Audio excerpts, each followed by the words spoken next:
very quickly, we need to run through, because it's so important, the classic lighting patterns, which is flat light, split light, butterfly light, loop light, and Rembrandt. Okay, and these lighting patterns are really everything you will find in all portrait photography, whether it's fashion, fine art, you'll find it in paintings. You will find these lighting patterns in cinema as well. So you will, if you watch carefully and you watch your favorite TV series, especially if it's something very cinematically lit, like Game of Thrones, or one of my favorites is Poldark, which is a British series. Ozarks is another one, very good one to watch. These are all very interesting to look at in terms of lighting patterns, how they use lighting patterns and why.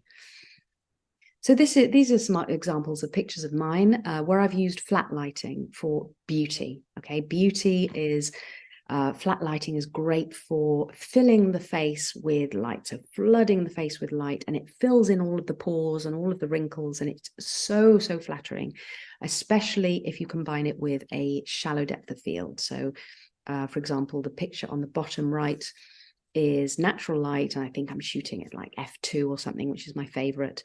The other ones I'm shooting at a higher depth of, a higher f-stop and a narrower depth of field.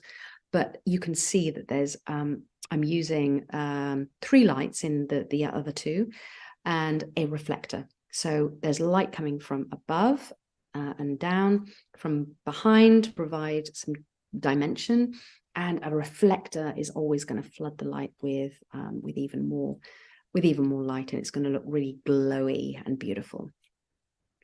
Split lighting can be quite harsh. It's where one side of the face is lit and the other isn't. I personally rarely use this, but you can see an example of the actress Natalie Portman. I did not take this picture. This is for educational use only. This is my picture. This is a classic example of butterfly lighting, or Hollywood lighting, or Paramount lighting, and that's when the light is coming from above and the light cast is just underneath the nose, and it's in the shape of a butterfly. Okay, so it looks like a butterfly with wings, simply because the nostrils and the tip of the nose are creating this shadow.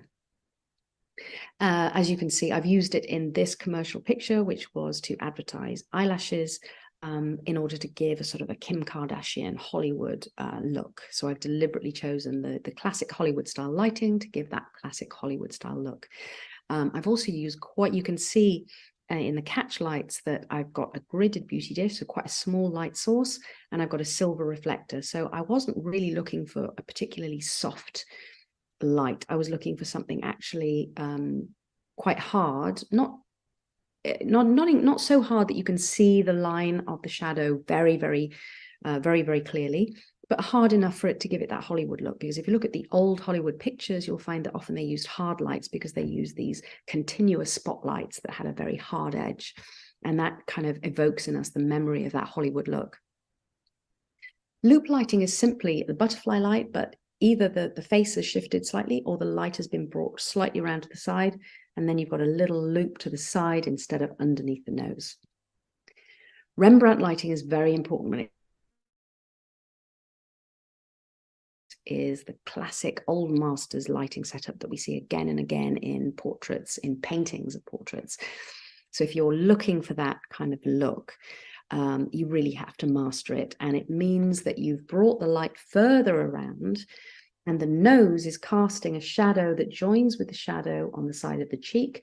And it has this classic, you can just see here on what we call the classic Rembrandt triangle. Okay, this is something you'll see again and again in cinema and in TV series.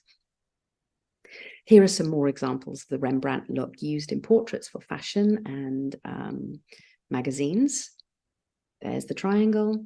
And remember what I said about direction, about the light always falling downwards? You see that the nose shadow is very rarely going horizontally. It's going down and then meeting the cheek.